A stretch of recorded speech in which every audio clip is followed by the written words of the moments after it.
Olá, amados irmãos e irmãs, que a paz de nosso Deus seja com todos. Eu agradeço a Ele por essa oportunidade que Ele tem nos concedido de estar aqui mais uma vez e podermos falar mais um pouquinho sobre este assunto que estamos abordando, das bênçãos e das maldições modernas, né? E qual é a nossa escolha em relação a elas. E eu quero te agradecer, você, amado ouvinte, que tem me acompanhado aí ao longo destes áudios, que Deus possa te recompensar, né, por esse tempo investido na meditação da palavra de nosso Deus. Nós, às vezes, nas filmagens ou mesmo na gravação desses áudios, não conseguimos ver o rosto, né, a face daqueles que têm nos acompanhado, mas eu sempre tenho contado com as vossas orações e também orado para que esse conteúdo, essa pequena porção encontre os corações famintos e necessitados, né? Eu sei que a maioria dos irmãos sempre gosta dos vídeos, mas o áudio é uma maneira que eu consegui para não ficar tanto tempo sem gravar alguma coisa, né? E devido às nossas correrias, nem sempre é possível montar o equipamento e filmar.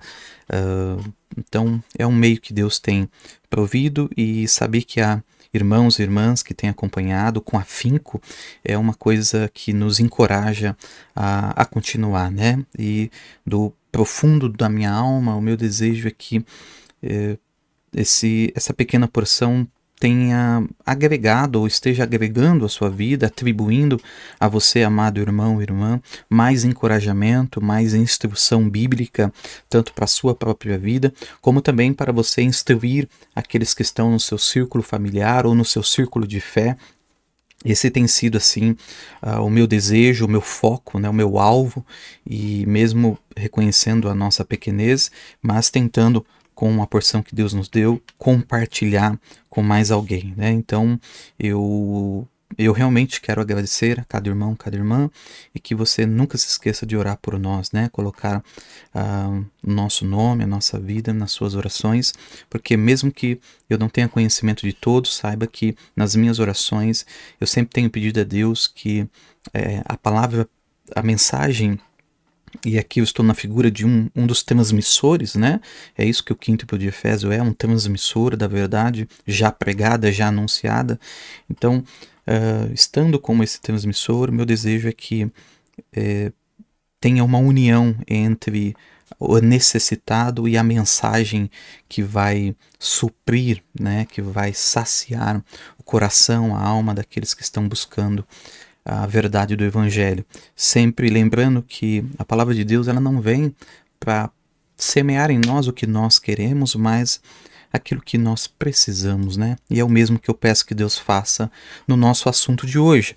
Eu sei que algumas pessoas têm o que eu quero tratar hoje como polêmico, embora eu não veja assim, mas hoje meio que tem um caráter pessoal nas coisas que eu vou dizer, mas não é para ser polêmico, é apenas para ser bíblico, né? Mas eu preciso exemplificar de alguma forma, e como não conheço o ministério de pessoas externas, eu tenho que citar o meu próprio ministério, do que até aqui Deus tem feito, né? Então, que Deus nos ajude, né? Que Ele possa abrir o seu coração, também o meu, para que a palavra de Deus encontre lugar e uma terra boa, saudável, que ela possa frutificar. Bom, eu quero ler a primeira carta do apóstolo Paulo ao jovem Timóteo, no capítulo 5.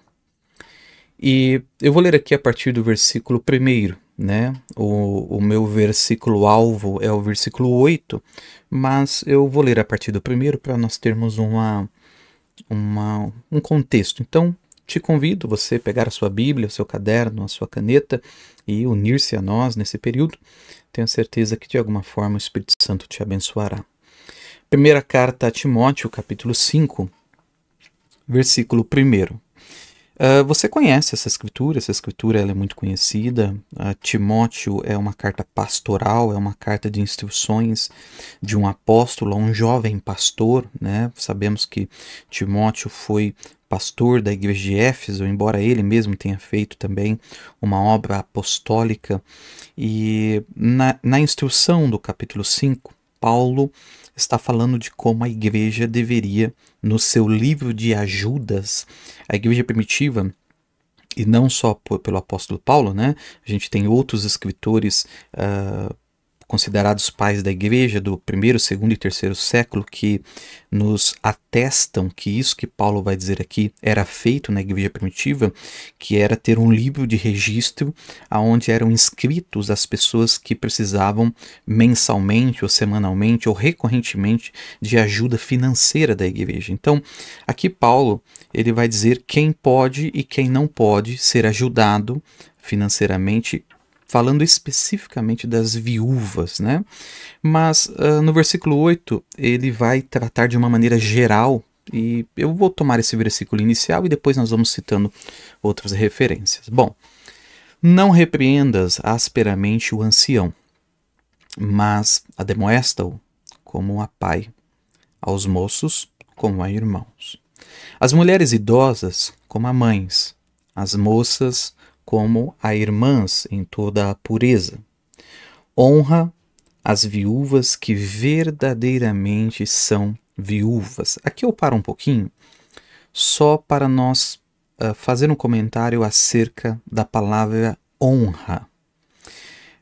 Nesse próprio capítulo, você sabe que um pouco mais lá para os versículos finais, Paulo vai dizer que o ancião que trabalha com a palavra, ou seja, aquele que ministra, ele deve ser digno de duplicada honra, né? Então ele é um homem que ele deveria ter dupla honra. Aqui no versículo 13 está escrito assim: honra as viúvas que verdadeiramente são viúvas. O apóstolo Paulo está preocupado com que Timóteo pudesse ceder essa honra, mas sabendo quais são as qualificações de uma mulher que verdadeiramente é viúva, porque esta sim é digna de honra e as outras não. Então aqui ele está fazendo uma diferenciação entre a verdadeira viúva e a falsa viúva. A verdadeira viúva deveria receber honra, a falsa viúva não deveria receber honra. O mesmo ele vai dizer lá no final, quando ele está falando sobre os anciãos. Nós sabemos que a igreja é formada de um corpo de anciãos, e há anciãos ali que fazem parte do quíntuplo de Efésios: mestres, pastores, profetas locais, apóstolos, evangelistas, e os homens que trabalham com a palavra, ou que instruem, eles deveriam ser considerados com dupla honra, com duplicada honra. Só que a palavra honra aqui, ela significa honorário. Paulo está falando sobre dinheiro, sobre recurso. Ele não está falando de uma honra de respeito. Ele está falando de honorários, ele está falando de recurso, ele está falando de finanças. Então, tanto é que mais para baixo ele vai citar a mesma menção de que o obreiro, o trabalhador é digno de seu salário, e o mesmo que ele fala em 1 Coríntios 9. O meu assunto não é acerca de ancião e o honorário de ancião, não é, eu já tratei sobre isso quando nós falamos sobre o nosso estudo sobre o livro de Coríntios, 1 Coríntios, no capítulo 9. Então, aqui quando ele fala honra às viúvas, está falando dos recursos financeiros para verdadeiras viúvas. Quem são? Então, a palavra honra, inclusive, irmãos, lá no Sermão do Monte, se eu não me engano, agora eu não estou me lembrando muito bem, mas vocês vão se lembrar dessa escritura, que Jesus está condenando os fariseus, e ele vai falar assim, ó, na palavra está escrito assim: honra teu pai e tua mãe. A palavra honra ali também é dinheiro, também é recursos, também é finanças. Os mais velhos, os mais novos trabalhadores cuidando dos mais velhos, ou seja, tendo um cuidado financeiro com os mais velhos, né? Bom, então, versículo 3. Honra as viúvas que verdadeiramente são viúvas. Mas se alguma viúva tiver filhos ou netos, aprendam primeiro a exercer piedade para com a sua própria família e a recompensar seus pais, porque isto é bom e agradável diante de Deus. Ora, a que é verdadeiramente viúva e desamparada, espera em Deus, e persevera de noite e de dia em rogos e orações. Mas a que vive em deleites, vivendo está morta. Manda, pois, estas coisas para que elas sejam irrepreensíveis. Mas se alguém, e veja que o termo alguém não é se alguma, mas se alguém, então de maneira geral, não tem cuidado dos seus, e principalmente dos da sua família, negou a fé e é pior do que o infiel. E lembrando que, quando ele diz assim, se alguém não tem cuidado, a palavra cuidado aqui significa provisão, prover, aquele que não provê para os seus, aquele que não tem provisões para os que são seus, cuidados físicos, materiais para com os seus e em especial para com a família, negou a fé e é pior do que o infiel. No versículo 9, ele continua dizendo, nunca seja inscrita. Então, aqui nós sabemos que existia ali uma espécie de caderno, uma espécie de registro, onde as viúvas da igreja eram inscritas para ajudas, receberem socorros regulares da igreja. E para isso foi instituídos os diáconos, inclusive, né? Nunca seja inscrito viúva com menos de 60 anos e só a que tenha sido mulher de um só marido. Tendo testemunho de boas obras, se criou os filhos, se exercitou hospitalidade, se lavou os pés aos santos, se socorreu os aflitos, se praticou toda a boa obra.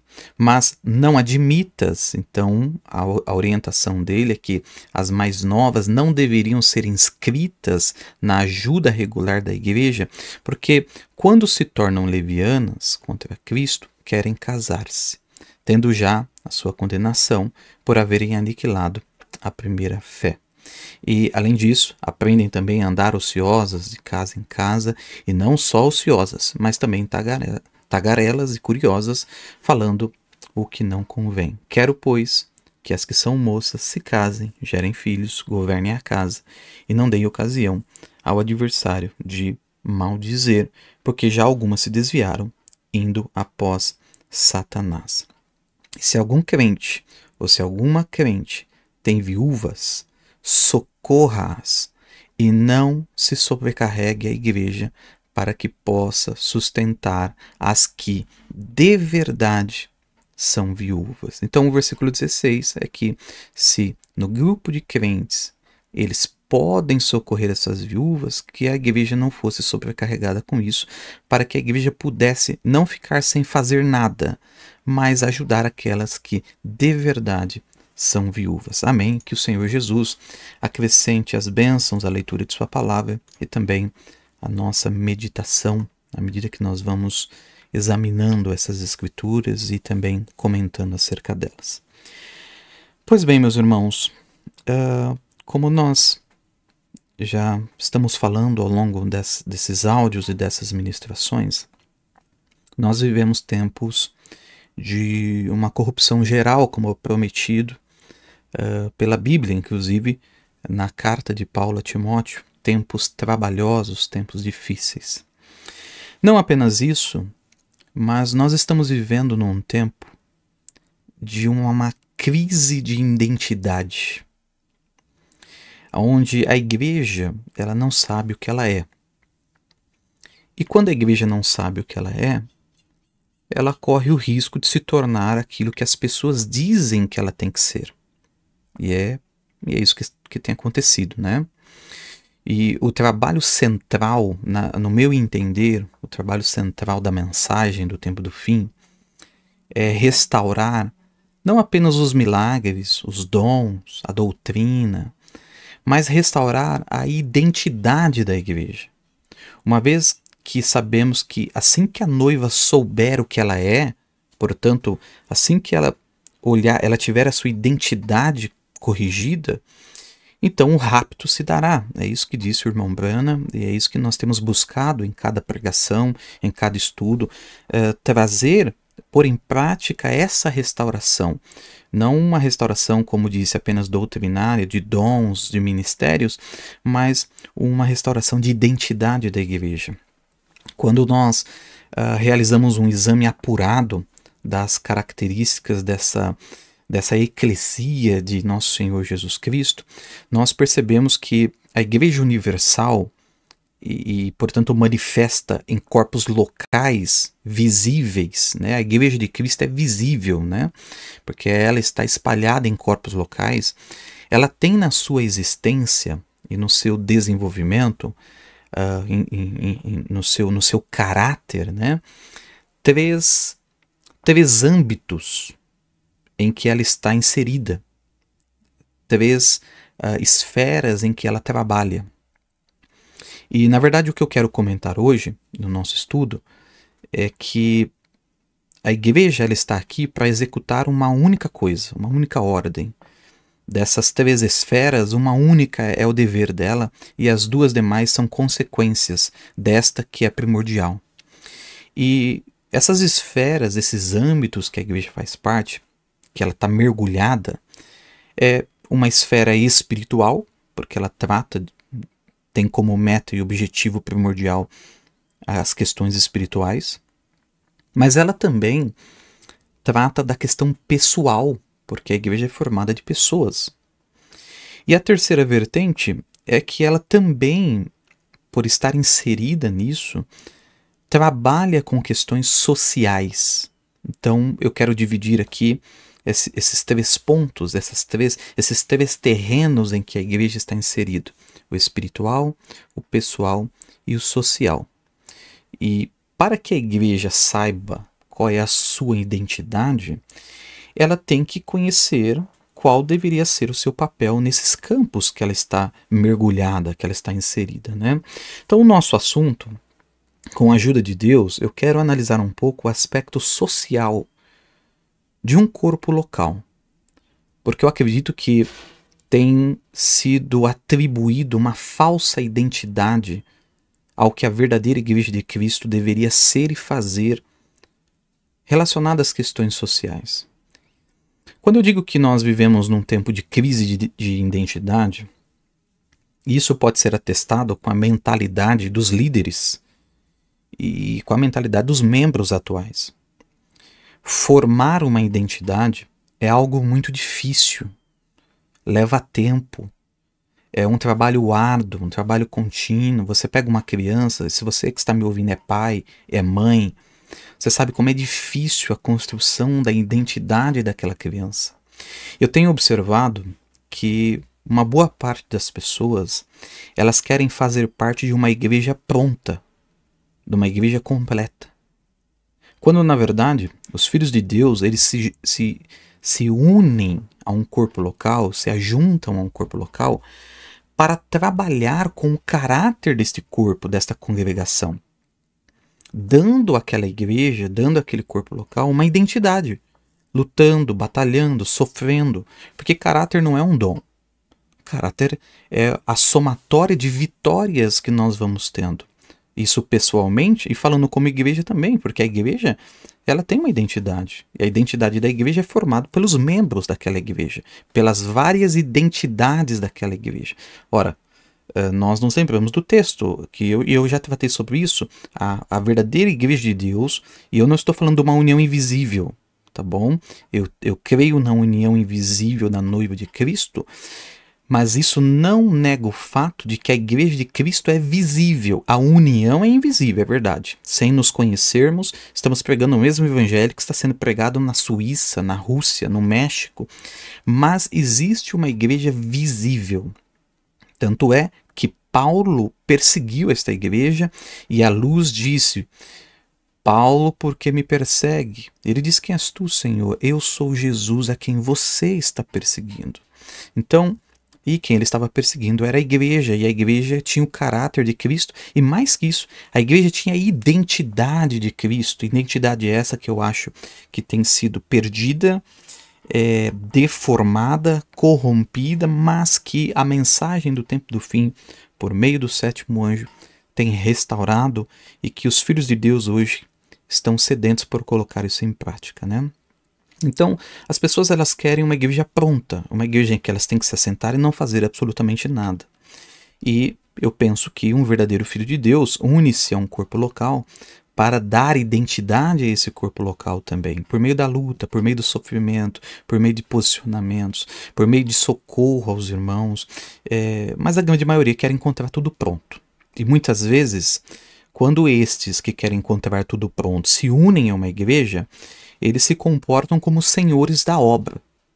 Obra essa que eles não ajudaram em nada na formação.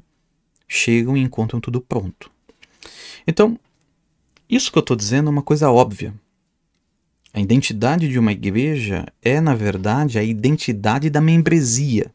E aqui eu estou colocando o pastor como membro também, tá? Porque ele também é um membro de um corpo local. Ele tem um voto como todo membro. O caráter da igreja é o caráter dos membros. Por isso, a igreja primitiva, antes de admitir um crente, ela se assegurava do compromisso daquele homem, daquela mulher, em ter uma mudança de caráter mediante a pregação da palavra que eles ouviram. E que agora eles tinham tomado uma decisão de ser cristãos. Então, na admissão desses novos crentes, isso era assegurado, que de fato essa mudança de caráter ela ia acontecendo, né? As pessoas elas não entravam naqueles corpos locais com suas ideias, com suas manias, com seus pensamentos, mas elas se submetiam ao caráter geral da igreja, uma vez que esse caráter tinha que ser a manifestação daquilo que estava no texto, daquilo que estava na escritura. Então a identidade da igreja se solidificava diante de todos que estão ali, mas também da sociedade externa a ela, né? Das pessoas de fora dela. Então, com a finalidade aqui, meu amado irmão e irmã, de que você não perca tempo, eu quero explicar aqui nos próximos minutos onde eu acredito que a identidade da igreja começou a ser desmanchada. E esse desmanche, essa deformidade, pode ser vista claramente. E principalmente nas igrejas da mensagem. Essa deformidade, ela tentou atingir o tabernáculo Branham também. E houve uma forma como foi isso resolvido, foi resolvido, eu imagino que é a forma como tem que ser resolvido hoje também. Mas de quais deformidades que eu estou me referindo? Eu estou falando sobre o desmanche ou a negligência, a deformidade da tarefa principal da igreja, ou pelo que a igreja deveria ser conhecida. Quando Cristo estabeleceu a igreja em São Mateus 16, tinha uma coisa muito clara pelo qual o mundo deveria conhecer a igreja. Bom, como os irmãos sabem, eu sou nascido nesta mensagem, como muitos de vocês que estão me ouvindo, que estão ouvindo essa ministração, também nasceram. Eu não tenho ainda a experiência que eu preciso, eu admito, nem a experiência que eu desejo, mas graças a Deus Ele tem me concedido alguns aprendizados, né? E eu gostaria de contar aqui um pequeno aprendizado que tem a ver com o que eu estou dizendo, com o que eu quero dizer aqui. Alguns anos atrás, havia uma família que congregou aqui conosco. E até onde eu sei, essa família estava 100% alinhada com a doutrina que nós cremos. E por diversas vezes, essa família ela enfrentou situações financeiras difíceis. E a Bíblia diz que quando um irmão, uma irmã enfrentam uma situação difícil, lá na igreja primitiva, eles eram perseguidos, então os irmãos perdiam emprego e ficavam sem lugar para morar, ficavam sem ter o que comer. Nos dias de hoje, nós obviamente não temos a perseguição que eles tinham no primeiro século, mas existe determinadas perseguições, ou seja, irmãos que para manter a sua fé, eles não podem trabalhar em determinados empregos. Às vezes um emprego que pede para aquele irmão cometer alguma fraude ou faz com que aquele irmão tenha algum desvio de conduta que vai ferir a sua fé, logo ele vai optar por manter a sua fé limpa. Então, ele fora do emprego, pode enfrentar algum tipo de necessidade financeira, e a Bíblia diz que ele deve comunicar aos santos as suas necessidades. Nem o pastor, nem o diácono, nem nenhum irmão na igreja tem bola de cristal. Nós não somos videntes. Então, quando um irmão, uma irmã, uma família, eles entram em alguma situação difícil, eles têm que comunicar aos santos, porque é uma coisa que abençoa a própria igreja, né? Então, o método da Bíblia sempre é o melhor. Embora os diáconos, eles fazem visitas recorrentes a casas que eles julgam necessário visitar e acompanhar, saber, porque nem sempre as famílias às vezes não se sentem confortáveis em dizer que estão em necessidade, que precisam de ajuda. Então os diáconos, eles fazem essas visitas, apresentam um relatório dessas visitas e também do quais socorros cada situação exigiu, e julgam se isso é justo ou não. Então a igreja primitiva tinha esse comportamento. Eu acredito que a igreja do tempo do fim também tem que ter, né? Então essa família, ela enfrentou situações financeiras difíceis, e eu e muitos irmãos sabemos como eles foram socorridos pela igreja de forma integral em seus períodos de dificuldade. E em uma certa época começou a acontecer algumas exigências financeiras feitas por essa família, em especial o chefe desta casa.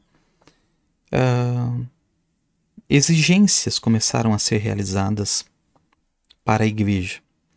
E na minha cabeça estava o que o irmão Branham disse na ordem da igreja. Bom, a igreja é responsável pelos seus, eles são nossa responsabilidade, eu dizia a mim mesmo, né? E vez após vez, eles foram socorridos. E na minha então, assim, pouca experiência, eu me senti em paz, pois na minha cabeça eu estava fazendo o que um verdadeiro pastor tem que fazer e o que uma verdadeira igreja deveria fazer. Eu fui advertido por irmãos mais velhos que eu, anciãos, que talvez a maneira como estava tratando aquilo não era a melhor maneira de se tratar essas necessidades, embora as minhas decisões sempre foram não só respeitadas, mas acatadas, né? Mas querendo o meu bem e entendendo a minha pouca idade e também a minha pouca experiência como pastor, eu fui aconselhado a olhar isso de uma maneira talvez não fosse assim. E por quê? Porque não era um socorro que cessava, mas era uma coisa contínua e contínua e contínua. Então talvez existia algum problema em algum lugar ali, porque aquilo tinha que ter uma solução, né? Então eu analisei aquilo em um certo dia, e você aí, meu irmão, irmã, principalmente meu irmão, se um dia Deus te chamar ao ministério, se você sente um chamado, você for um pastor, por favor, ouça isso para você não perder seu tempo como eu perdi. Então tome esse conselho, ponha no seu caderno. Talvez você tenha o seu pastor, um ancião que possa te instruir. Se tem, louvado seja Deus, é assim que tem que ser, né? Mas eu, infelizmente, não tive um ancião, uma figura de um ancião, um pastor. Nosso nascimento se deu meio que a fórceps, né? Nós fomos aprendendo meio que na raça. Então, ao longo disso, mesmo tentando fazer o melhor, eu tomei decisões que hoje eu não tomaria, então, mas aprendi com isso e tenho que usar isso para instruir outros, para que esses outros não percam tempo, né? Então, aqueles que têm aprendido aos nossos pés, eu sempre quero tornar isso muito claro, porque se um dia eles forem ministrar em outros corpos locais, que eles não precisem passar pela mesma coisa, pelo mesmo nervoso, pelas mesmas desgaste de saúde e por aí vai, mas entre outros assuntos, né? Então, eu ouvindo aquilo, um certo dia eu chamei esse irmão, esse chefe de família, para conversar, e eu fiz uma investigação melhor e, por fim, eu dei um conselho a ele, já que ele dizia que eu era pastor dele. Eu disse que ele, como chefe de sua casa, ele deveria batalhar mais fortemente para ganhar o pão. que ele deveria ser mais zeloso nesse sentido, porque se aquilo que ele estava fazendo não estava dando retorno, que havia outras maneiras, outras formas, que com um pouquinho mais de esforço as coisas dariam certo. Talvez uma mudança profissional, ou talvez vender um outro produto, enfim, sugeri que entrássemos em oração, porque ele sendo um homem saudável, ele é pai, então ele tinha que ser o provedor, que deveria se ater ao que a Bíblia diz, que aquele que não cuida, que não provê para sua casa, dos da família, é pior do que o infiel. Você pode interpretar isso de outra maneira, tá bom, meu irmão? A escritura de 1 a Timóteo, no capítulo 5, no versículo 8, você pode interpretar de outra maneira, mas se você fizer um exame honesto da escritura, é exatamente isso que está dizendo lá. Então, disse a ele que nós deveríamos orar juntos e que Deus daria sabedoria a ele de como ganhar o pão, porque o livro de Tiago diz que se alguém tem falta de sabedoria, peça a Deus, que ele dá sem ver histórico, sem ver a quem, né? Essa é a única coisa que a Bíblia diz que Deus não olha. Então, pediu, ele vai dar. Bom, há algumas semanas, e me perdoe contar essa história, irmãos, é apenas a história de um pastor, tá bom? Então, porque eu quero tirar daqui o meu assunto desse episódio aqui das bênçãos e maldições. Algumas semanas depois dessa conversa, ele se desligou da nossa igreja. E em seu discurso, ali entre os irmãos, ele agradeceu aos irmãos, ele agradeceu a Deus diante dos irmãos pelo padeiro da padaria da esquina na casa dele, que lhe dava a cesta básica. Ele agradeceu a Deus pela senhorinha da vizinhança que foi guiada por Deus um dia para dar o dinheiro para ele pagar o aluguel. Ele agradeceu o colega de trabalho que um dia fez uma compra e levou na casa dele. Ele agradeceu pessoas externas que Deus enviou da congregação, e católicos e macumbeiros, que Deus levou para entregar dinheiro na mão dele e suprir a necessidade dele, e nenhuma única palavra foi dita de agradecimento sobre a igreja de todos aqueles anos que fielmente ele havia sido socorrido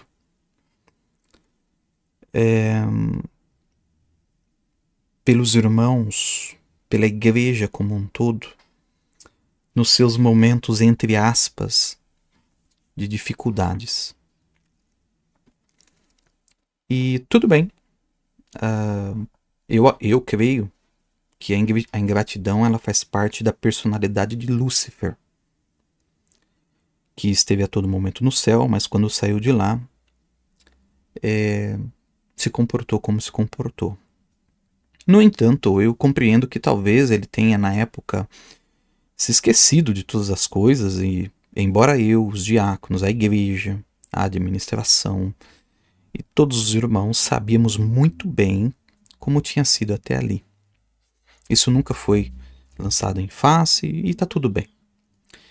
Algumas semanas depois, esse irmão se ligou a outro ministério. E eu lembro que na época a minha alma ela se alegrou, porque não tem coisa pior do que ficar sem congregar. E eu tenho, graças a Deus, sempre tive isso, e louvo a Deus por Deus me conceder isso dessa maneira. Eu tenho pleno conhecimento de que eu não vou conseguir ajudar a todos, a pessoas que eu não consigo ajudar. E que o fato dele ter escolhido um outro pastor seria saudável para ele e para a família dele, até porque o outro pastor era e é um amigo, e ele era mais velho do que eu, ele é mais velho do que eu, portanto, na minha cabeça, o fato dele ser mais velho e mais experiente poderia, e como não envolvia nada doutrinário, poderia colaborar para um melhor desenvolvimento espiritual daquele irmão, da família, uma vez que talvez eu não tivesse enxergado alguma coisa, ou como aconselhar aquele irmão de uma maneira correta para que ele avançasse, né? Mas aqui está o ponto, eu contei toda essa história, e aqui está o ponto que eu gostaria de chegar mesmo, que é onde eu penso que a igreja tem perdido sua identidade nisso, e o meu ponto é assim. E infelizmente, para minha surpresa, no discurso que ele fez de apresentação à nova igreja, enquanto ele estava ali agradecendo os irmãos por ele ter sido recebido, e como disse, o pastor é um amigo, então não havia nenhum choque quanto a isso, pelo contrário, nossas almas estavam alegres por isso. Mas para minha surpresa, enquanto ele discursava na sua apresentação na nova congregação e em meio às lágrimas, ele disse a seguinte frase: graças a Deus, eu saí de uma igreja que não tinha amor. E eu sei, possivelmente você já ouviu isso ser dito no contexto de igreja, mas aquilo para mim, e como um novo como pastor, me tirou o sono. Porque eu até poderia entender que, na visão do irmão, talvez nós não tenhamos feito o que era suficiente, o que deveríamos ter feito mais por alguém que não queria trabalhar com afinco para ganhar o pão com as próprias mãos. Mas dizer que a igreja não tinha amor, ou que não teve amor, eu vou ser sincero que aquilo me revoltou. Porque eu sabia de todo o esforço dos diáconos e do meu próprio esforço, contrariando até mesmo o conselho dos anciãos da igreja. Essa frase ecoou na minha cabeça por muito tempo. E eu só tive paz quando eu descobri o porquê disso. Eu até entenderia se viesse de uma cultura de uma igreja cujo pastor construiu um império com o dinheiro do dízimo e que não se importasse com a necessidade do povo, mas até aqui, pela graça de Deus, esse não tem sido o nosso espírito e não tem sido os nossos atos. Nós somos uma igreja que... Eu não estou aqui fazer propaganda da igreja, nada disso, apenas estou contando essa história e digo isso diante de Deus, mas onde os diáconos são autônomos, eles têm acesso à tesouraria, e onde há necessidade, eles só me informam, só me dão um relatório no final, mas eles... aquilo está ali para ser usado ao socorro dos santos. Na época, eu fiz uma investigação profunda, porque eu precisava de uma resposta. E eu tentei investigar quais eram os comentários que as pessoas que saíram do tabernáculo Brana na época do profeta, o que elas saíam dizendo, né? Porque para mim não entrava na minha cabeça tal comentário. E eu encontrei pouca coisa, pouquíssimas declarações, mas o pouco que eu encontrei foi suficiente para atestar que algo parecido tinha acontecido também ali no tabernáculo Brana. Isso meio que consolou meu coração, né? Eu, embora sabia e sei, a nossa igreja nunca foi perfeita e nunca será nessa terra. A congregação é formada por três classes de crente, é como qualquer igreja, igrejas têm problemas semelhantes, certo, irmãos? E aí eu vejo semelhança, sempre que algo acontece, eu sempre vou buscar como referência o tabernáculo Brana, porque eu acredito que nós não vamos passar menos do que aconteceu ali. Então, eu sempre digo à igreja, nós não vamos passar menos do que aconteceu no tabernáculo Brana. Se houve uma igreja que o diabo quis destruir, foi aquela. Então, se fazemos parte de uma igreja que prega a verdade, vamos enfrentar os mesmos desafios, as mesmas adversidades.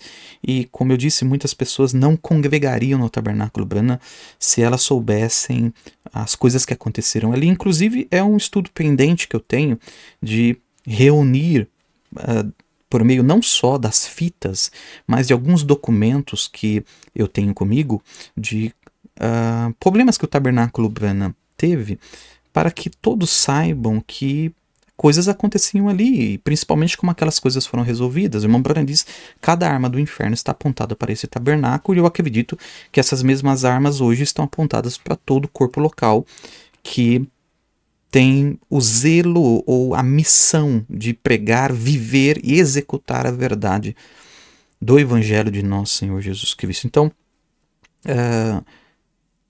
sabendo disso, dos problemas, das situações, do corpo local, mas dizer que o amor não estava ali, apesar de todo o cuidado e preocupação que tivemos, na época foi muito difícil aceitar isso e de entender isso. Afinal, a minha pergunta foi assim: para as pessoas, o que é então uma igreja que tem amor? Ao final dessa ministração, você vai perceber, se você me acompanhar até o fim, que eu vou concordar com esse irmão. É verdade, eu na minha pouca experiência, eu realmente não tive amor para com aquele irmão. Eu admito isso. Mas não da maneira que você está pensando. Eu espero explicar isso até o final dessa ministração. Então, quando aquela frase ecoou na minha alma, a minha pergunta foi: o que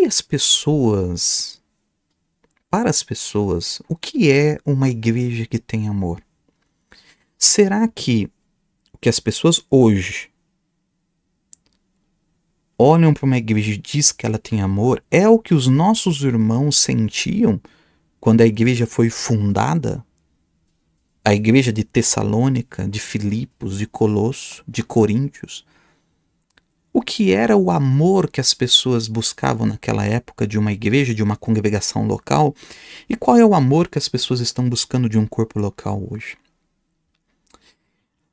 Hoje, um pouco mais maduro, eu entendo que para aquele irmão, e infelizmente para muitos dessa mensagem, uma igreja que tem amor é aquela que sustenta financeiramente vagabundos, vadios, desocupados, ociosos, indolentes, preguiçosos, irresponsáveis quanto ao cuidado da própria casa e da própria família. E uma igreja assim está debaixo de uma maldição, a maldição de tentar parecer perfeita para a sociedade e para esses irmãos que são mais cruéis do que muitos pastores que eu já combati por suas falsas doutrinas. Então, realmente, cada pessoa tem um pastor que merece, mas o contrário também me soa verdade. Cada pastor tem um povo que merece.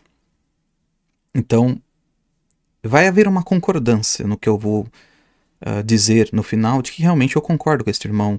Eu não, como líder, como pastor, guiando pessoas que confiam que Deus me chamou para pregar o Evangelho, eu não executei o verdadeiro amor da Bíblia. Mas não da maneira como você está imaginando. Eu descobri que para a geração que nós estamos vivendo, a igreja que tem amor é aquela que faz tudo que a Bíblia não colocou como prioridade.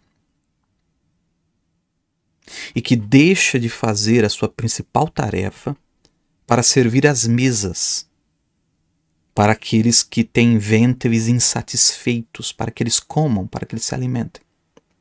Isso não faz parte, nunca fez e nunca vai fazer da verdadeira igreja, da identidade da verdadeira igreja. Porque não fazia parte da identidade da igreja primitiva. Portanto, também não pode fazer da igreja ômega. Na minha opinião, eu penso que a igreja ela perdeu esse verdadeiro elemento da tarefa principal. Agora, antes que você me compreenda mal, eu sou um pleno defensor de que a igreja é responsável pelos seus. Eu espero que você esteja me entendendo naquilo que é justo e bíblico. Então, por isso nós temos na Bíblia quais são os requisitos para que isso seja executado. Porque o contrário disso também é errado. Não é justo, não é correto, não é sensato. Embora isso possa parecer às pessoas amor, uma igreja que ama. Então, ao longo da minha conversa aqui, entenda que eu sou um defensor disso e os irmãos que me acompanham, os irmãos que congregam comigo, são testemunhas disso. Eu penso que a igreja, e essa é só a minha opinião, ela começou a perder essa sua identidade, essa visão do que é amor, quando ela começou a se inclinar para aquilo que é um evangelho social. Eu vou explicar melhor, preste atenção. Na década de 70 e no começo da década de 80, o mundo percebeu que a igreja ela já não era mais necessária.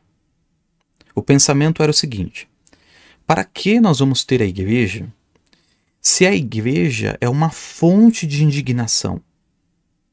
A igreja é um celeiro de escândalos. Homens enriquecendo com dinheiro, homens adúlteros em cima de púlpito, homens que saíam nas páginas de jornais e na televisão. A igreja ela já tinha sido deformada, ela já tinha transformado os cultos em eventos de entretenimento. A igreja ela tinha sofrido uma deformação tão grande que ela passou a ser um evento de entretenimento aos fins de semana. A igreja ela deixou de ser a sua tarefa principal para ter uma orquestra. A presença mais marcante na igreja era da banda. E eu acho que isso não mudou muito, né, irmãos? Então a coisa mais chamativa na igreja era a música, era o entretenimento, eram os testemunhos. Os testemunhos tomou lugar da tarefa principal da igreja. Então, tendo isso em mente, as pessoas já não sentiam mais atração para congregar ou ir para a igreja, porque a igreja virou um centro de entretenimento. Elas iam à igreja para ver a música. Os ministérios de louvores que hoje tem no mundo, que abandonaram a pregação da palavra, que é a tarefa principal da igreja, como eu vou dizer daqui a pouco, para outros elementos, para saciar o desejo das pessoas.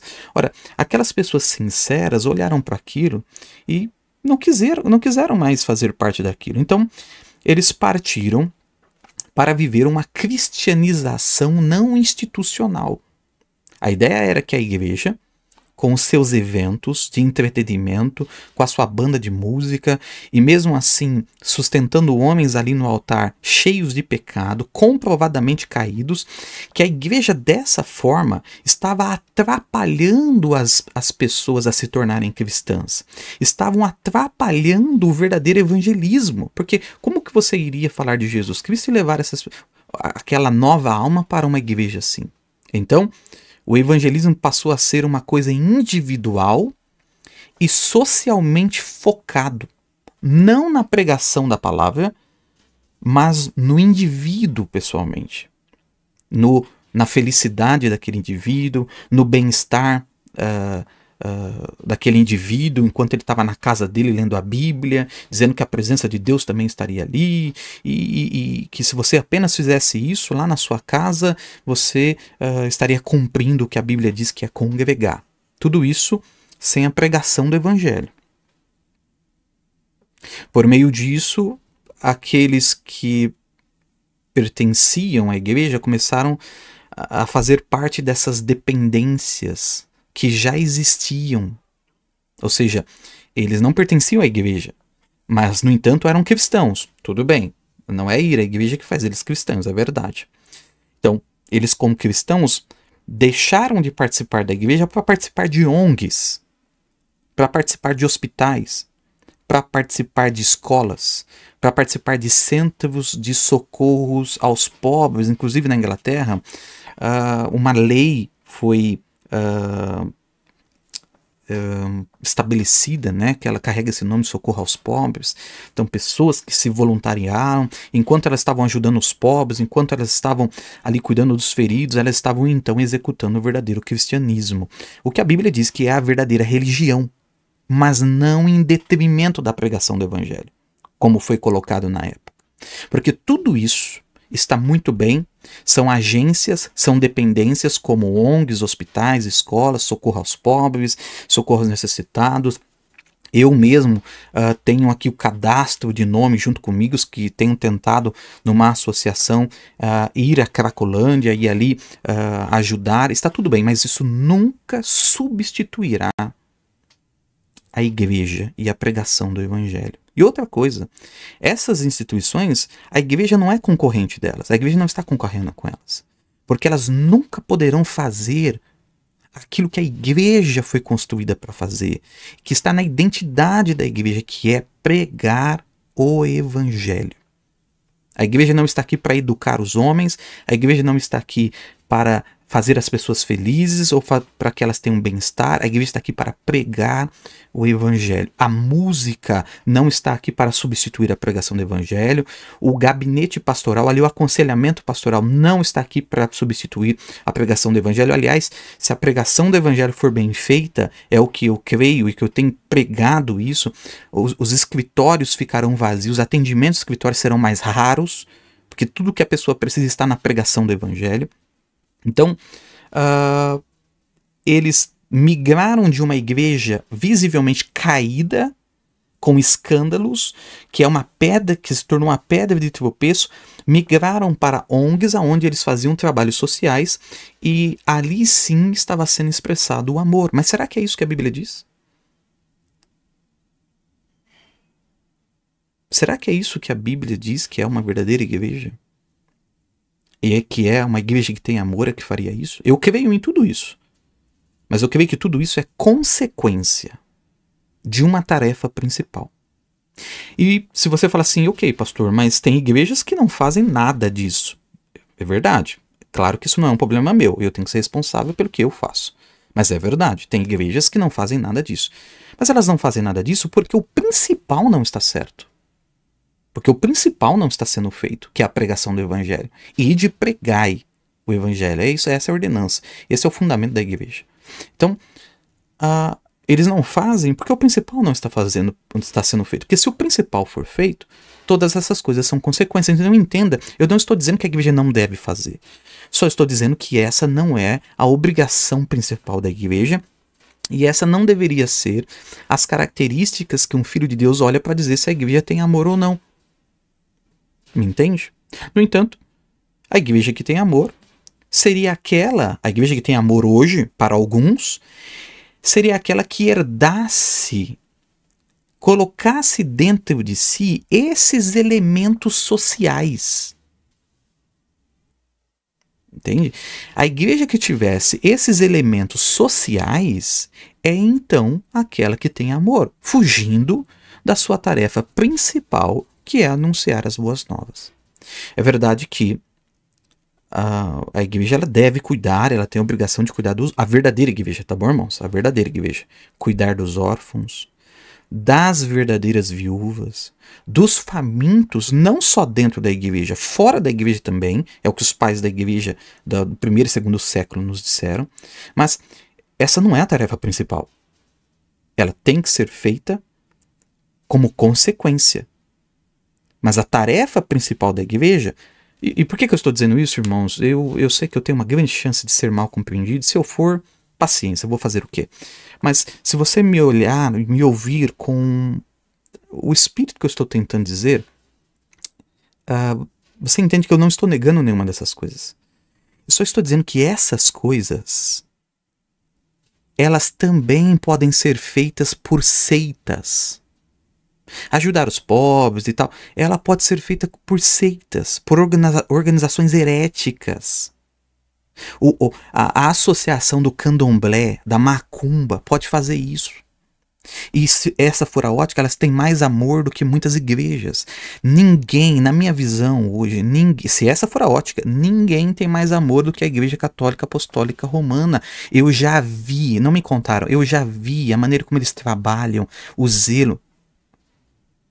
Então qualquer outra organização pode fazer isso, mas nenhuma outra organização pode fazer o que a igreja está aqui para fazer primordialmente, que é pregar o evangelho. Nenhuma ONG pode pregar o evangelho, nenhum hospital pode pregar o evangelho, nenhuma seita pode pregar o evangelho, nenhuma organização herética pode pregar o evangelho. Então quando a igreja deixou de pregar o evangelho para exercer o seu amor por meio do que as ONGs fazem, do que os hospitais fazem, do que o socorro aos pobres fazem, a igreja abandonou o mundo.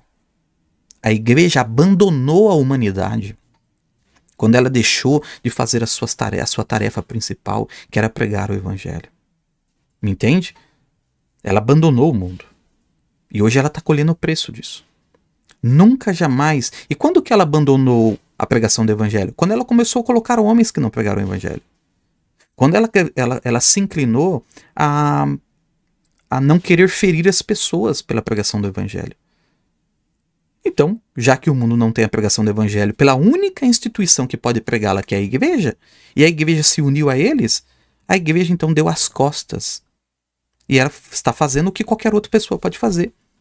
E essas qualquer outras pessoas não podem fazer o que a verdadeira identidade da igreja foi colocada para fazer, que é pregar o evangelho. Não sei se eu me fiz entender. A ponto que a geração que estamos ama ou acredita que uma igreja tem amor quando ela faz aquilo que não é a sua meta primordial. Olha o tamanho dessa corrupção. A igreja que tem amor é aquela que faz o que a seita também pode fazer. O que a associação do candomblé pode fazer. De igual maneira.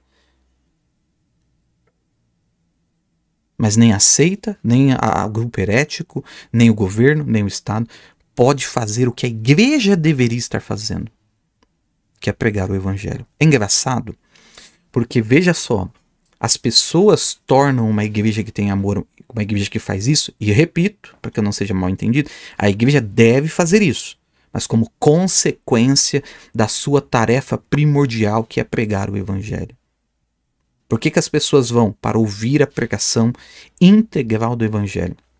E o fato delas só dizerem se tem amor por esse motivo é exatamente o que aconteceu com o Senhor Jesus Cristo. Veja só. Em São João, no capítulo 6, preste atenção no que eu vou ler agora. Evangelho de João, capítulo 6, versículo de número 11. Olha o que a Bíblia diz.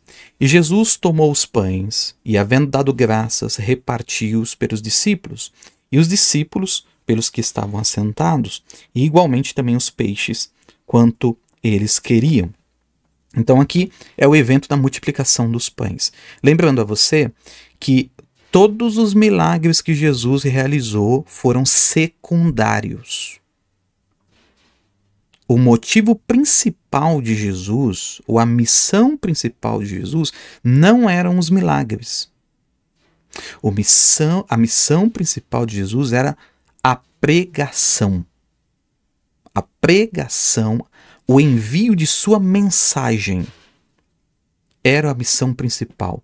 Milagres, eventos miraculosos, todos eles eram secundários. Então, Jesus acaba de multiplicar os pães. Veja no versículo 12, diz assim: E quando estavam saciados, disse aos seus discípulos: Recolhei os pedaços que sobejaram, para que nada se perca. Versículo 13: Recolheram-nos, pois, e encheram 12 cestos de pedaços dos 5 pães de cevada que sobejaram aos que haviam comido. Vendo, pois, aqueles homens o milagre que Jesus tinha feito, diziam: Este é verdadeiramente o profeta que devia vir ao mundo. Agora, olha o versículo 15, presta atenção. Sabendo, pois, Jesus que haviam de vir arrebatá-lo, ou seja, sequestrá-lo, levá-lo, para o fazerem rei, tornou a retirar-se ele só para o monte. Você está observando? Pelo fato de Jesus ter feito um trabalho social, um milagre que atingia o âmbito social, as pessoas queriam tomar Jesus à força para fazê-lo dele rei. Não pela mensagem que ele pregou, não pela pregação da palavra, não pelo anúncio das boas novas, não pelo anúncio do reino de Deus, mas pelo milagre social. A razão por que aquelas pessoas queriam tomar Jesus para fazê-lo rei é porque aquele homem saciava a fome deles. A razão hoje das pessoas dizerem que a igreja que tem amor é esta é porque é uma igreja que cuida especificamente ou que põe atenção a coisas que ela deve fazer. Mas o secundário parece ser mais importante às pessoas do que o primário. Isso não pode estar certo. Isso não pode ser um espírito certo.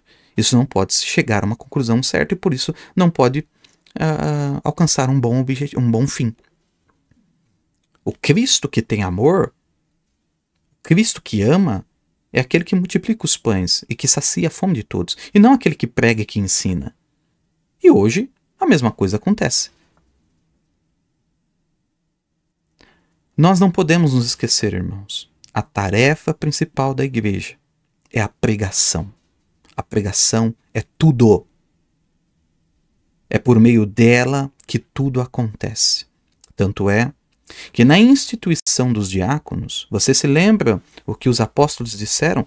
Não é correto, não é certo, não é razoável que nós deixemos o ministério da palavra para servir as mesas. Para as pessoas, um bom pastor é aquele que sai do escritório para fazer o papel do diácono. Se não tem o diácono, tudo bem, é o pastor que tem que fazer mesmo. Todos nós sabemos disso. Mas se há diáconos e eles são treinados, eles sabem o que fazer, são eles que têm que cuidar disso. Para proteger a pregação da palavra. Esta é a boa ordem da igreja. Quando cada um está no seu lugar, está sendo preservado a pregação do evangelho, porque a pregação do evangelho é a tarefa principal da igreja. É para isso que ela está na terra. Para fazer o que nenhuma outra instituição pode fazer, que é pregar, é ter a autoridade de pregar o verdadeiro evangelho do nosso Senhor Jesus Cristo. Mas para alguns, o bom pastor é aquele que não precisa meditar, não precisa orar, que ele não precisa ter comunhão com Deus, mas que ele está sempre engajado em servir a mesa das pessoas. Na Bíblia não é assim. Não que ele não tenha que ter esse cuidado. Pelo contrário, ele tem que ter. Aonde lhe cabe. Mas sua meta principal é a que os apóstolos disseram. Nós vamos perseverar na oração e na ministração da palavra. E aqui eu poderia citar, assim, irmãos, vastamente o irmão Brana, colocando qual é o posicionamento desse pastor. O pastor, ele é um alimentador, ele é um apacentador, ele tem que estar preocupado com o alimento das ovelhas. Se não há um diácono, é outra coisa. Porque se não há, ele tem que ser diácono, administrador, ele tem que ser tudo. Como o irmão Brana foi, e eu já tive essa experiência da mesma coisa, de também o ser. Mas a partir do momento que há homens ali, chamados por Deus, para que cuidem disso, são eles que cuidam disso, mas para alguns isso não é suficiente. Para alguns isso é uma falta de amor quando essas coisas estão em ordem. Então o que devemos fazer é desobedecer o que os apóstolos disseram na instituição dos diáconos. Não. Deixe que nós abandonemos a oração e a ministração da palavra para que então possamos servir à mesa. Isso não pode estar correto. Por isso que o verdadeiro eleito, o eleito, aquele que Deus predestinou por presciência, ele é aquele que os olhos dele estão na pregação do evangelho. É aquele que ele sabe que a igreja, ela não pode, se ela é uma igreja bíblica, apenas cuidar dos sintomas. Esses dias eu dei um exemplo. Se você vai no hospital e você está com dor num lado do corpo, e aquele médico, ele faz de tudo para aliviar aquele sintoma, ele é um péssimo médico. Ele não pode fazer isso. Porque o sintoma é o que vai apontar a algo que está, a raiz, ao que realmente está mal. Então, quando aquele homem, ele medica para que o sintoma desapareça, e aquela pessoa ela vai embora achando que está tudo bem, e não está tudo bem, a raiz ainda está lá. Então, o que eu estou dizendo com isso? Quando a igreja cuida das questões secundárias e se esquece da primária, ela está querendo dizer às pessoas que está tudo bem, que esse é o amor que a igreja tem que ter, mas só tratou o sintoma. Só tratou uma fome que vai voltar, um frio que vai voltar por uma roupa. A igreja tem que fazer isso, me escute bem. Mas isso são coisas secundárias e não são isso que define se uma igreja tem amor ou não. O que define se uma igreja tem amor, se ela realmente tem amor, é se ela sustenta a verdade da pregação do evangelho. Pregação do evangelho, o evangelho esse que diz que temos que cuidar dos pobres, socorrer os famintos e aquelas que são verdadeiramente viúvas. Essa é a responsabilidade da igreja. Mas muitos têm feito o que instituições têm feito e dado as costas ao que realmente importa, que é a pregação do evangelho. O eleito, ele está de olho nisso. Porque o eleito, ele não quer saber se ele está fofinho dentro de uma roupa que ele recebeu, ou se tem comida na mesa dele, ele quer a palavra. Mesmo que para isso ele tenha que comer a bolacha lá na beira do rio. Mas ele quer a palavra. E o ajuntamento dos santos, o corpo local dos santos, sabe de suas responsabilidades. Entende? A tal ponto, aliás, sabe de suas responsabilidades, tanto como corpo local como pessoal. Entende? Tanto como corpo local como pessoal. Tanto é que o texto de 2 Tessalonicenses, no capítulo, eu acho que é o capítulo 3, lá no versículo 9, 10, se eu não me engano, que diz que aquele que não quiser trabalhar, que também não coma. Era falta de amor à igreja de Tessalônica. Aliás, a igreja de Tessalônica é a igreja, eu acho que não teve igreja mais elogiada do que a de Tessalônica. É a igreja modelo, receptora da pregação do evangelho. O apóstolo Paulo disse isso a eles. Vocês são exemplo, modelo. Todos têm ouvido a maneira como vocês têm recebido a minha pregação. E foi para esta igreja que ele disse, aquele que não, veja só, não é aquele que está necessitado, que é a responsabilidade da igreja. Não é aquele que quebrou uma perna e não pode trabalhar, a igreja tem que cuidar. Não é aquele que a irmã está viúva, ela é uma verdadeira viúva e todos atestam que ela é uma verdadeira viúva. Enquanto a igreja existir, ela tem que ser sustentada pela igreja. Não. Aquele que não quer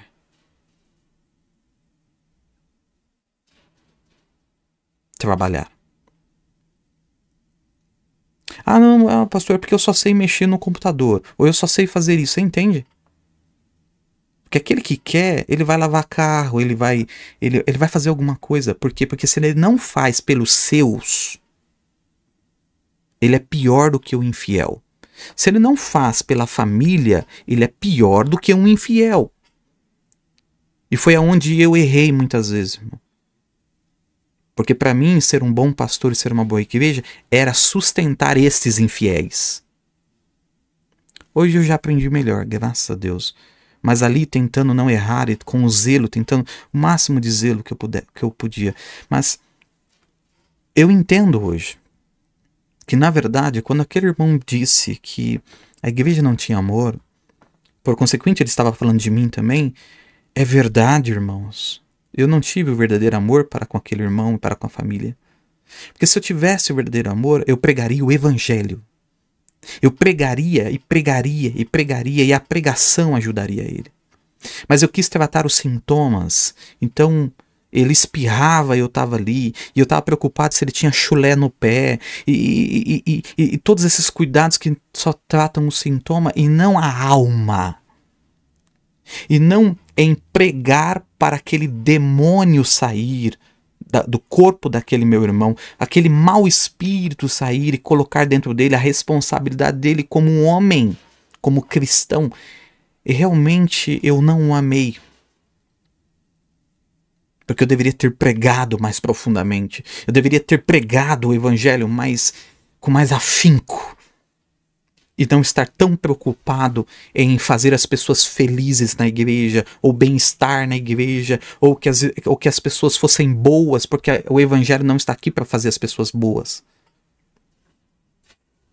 Nem para fazer elas felizes, nem para elas ter bem-estar dentro da igreja. Nada disso é tarefa principal da igreja.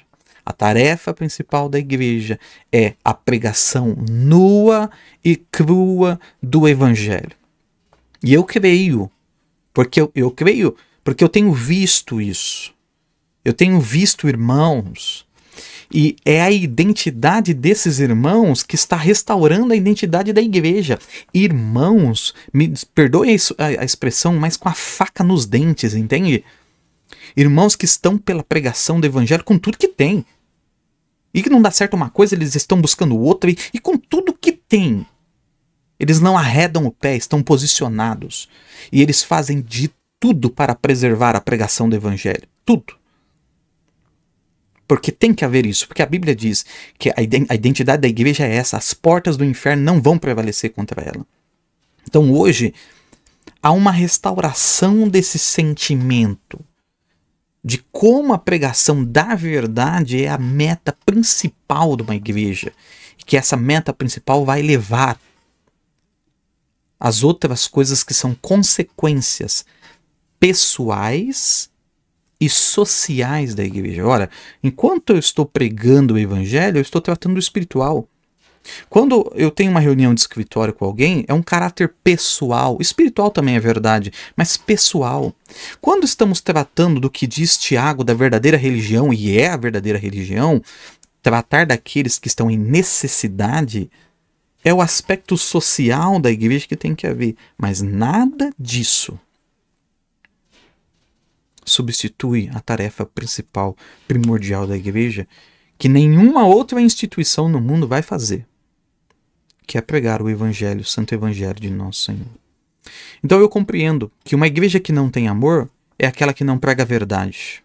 Uma igreja que não tem amor é aquela que se atém a coisas secundárias para fazer as pessoas felizes, para fazer as pessoas contentes, para participar de uma igreja. E veja, irmãos, eu acredito que aquele irmão e aquela irmã que acredita que isso é amor, eles têm que se cadastrar, se matricular em organizações sociais, em instituições sociais.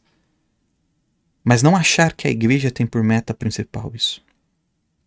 É o que recentemente eu coletei alguns documentos dos jovens aqui, daqueles que queriam participar, de ir até um hospital de câncer infantil que tem aqui na cidade, para ir ali e ver e participar e fazer isso uma coisa frequente. Ótimo, mas aquilo é um hospital, aquilo não é a igreja, aquilo é um hospital que trata, que está fazendo uma coisa muito boa, que é tratar das crianças com câncer, como outras instituições que fazem. E a igreja, ela não pode se rebaixar em deixar a sua tarefa principal, que é a pregação do Evangelho, para tornar principal essas outras coisas que qualquer outra instituição pode fazer.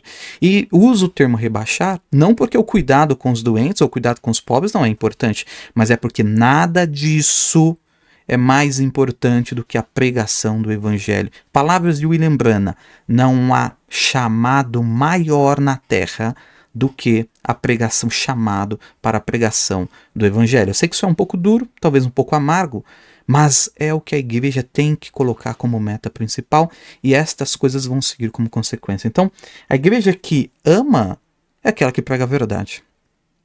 A igreja que ama é aquela que trata a alma, porque o hospital não pode tratar com a alma. A ONG que distribui cesta básica pode tratar com a sua barriga, pode tratar com o seu bem-estar, mas não pode tratar com a sua alma. A única coisa que pode tratar com a sua alma é a pregação do Evangelho. E não é nem mesmo, escute bem que eu vou dizer uma coisa bem forte, o abrir a Bíblia na sua casa e você ler muito bem, você estará lendo a página da Bíblia, está tudo bem com isso, mas lembre-se, a Bíblia diz: onde estiver 2 ou 3. Não existe uma escritura que, se você abrir a Bíblia, a presença de Deus está lá, embora eu possa crer que a presença de Deus está lá, que a palavra de Deus está lá. Mas o que a Bíblia diz é: aonde estiver 2 ou 3, eu estarei no meio deles. Eles se reunindo em meu nome. É que a coisa ficou tão... essa onda de endemoniados, desengrejados, é que eles acham que a igreja ela é opcional. Elas acham que a igreja é um negócio que, se der para ir, deu. Isso é não ter amor. Pregar isso é não amar, porque isso é uma mentira, porque isso não é a verdade. Então, e eu não estou falando de uma instituição, de um prédio, estou falando do ajuntamento dos santos, de corpos locais juntos. Nada, nenhuma instituição na face da terra pode substituir essa. E esta está lá para pregar o Evangelho. Então, essa sim é a igreja que ama, essa é a igreja que tem amor. É a igreja que cuida da alma e, por consequente, por meio da pregação do Evangelho, cuida dos demais elementos pessoais e sociais, em que a igreja é sim responsável, mas que não tem por meta principal.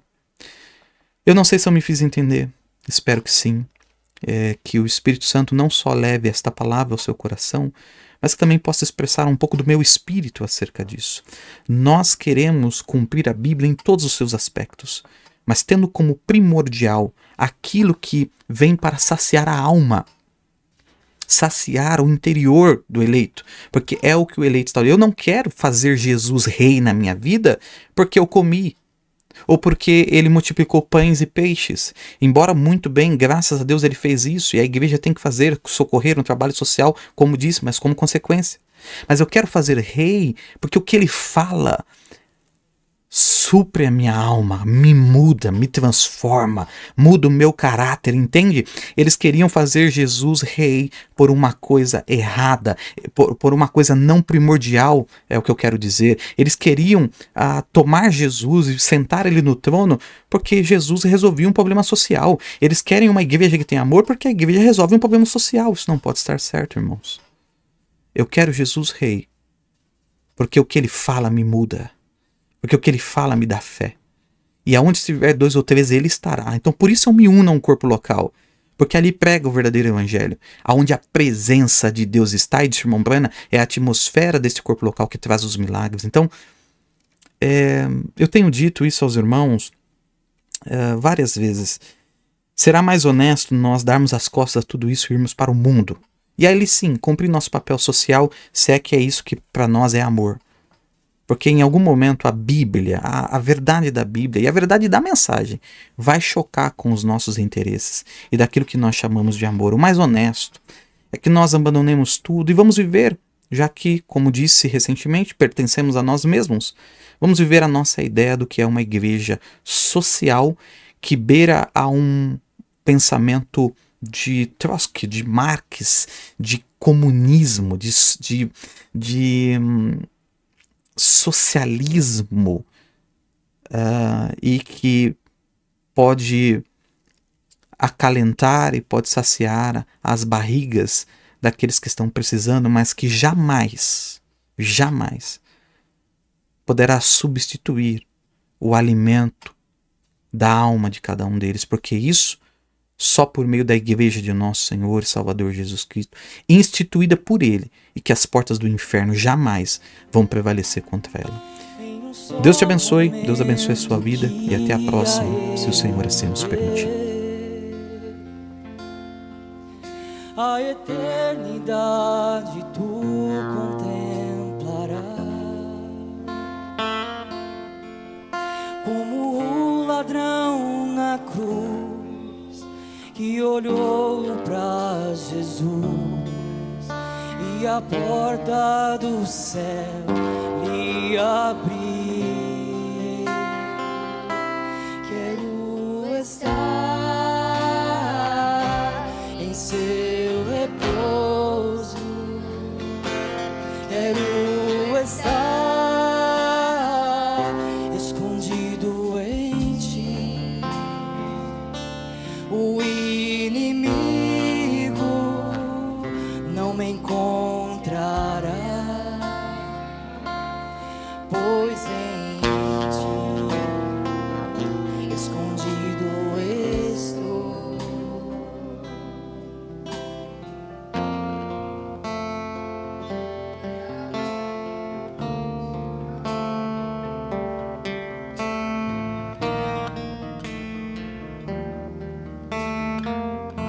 Em só um momento que nós veremos Ele na palavra.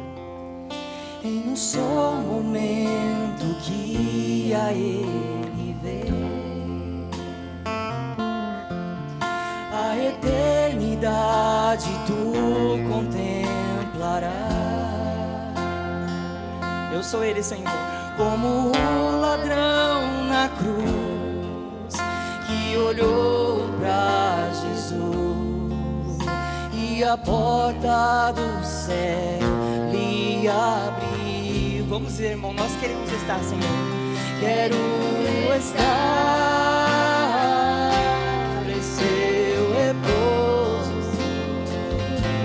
Quero estar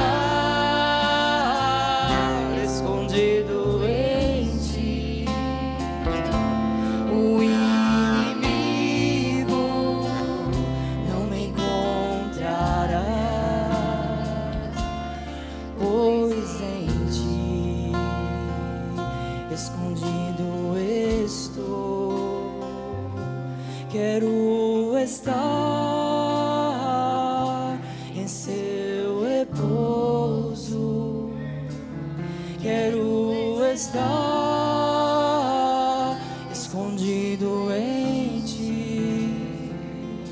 O inimigo não me encontrará, pois em ti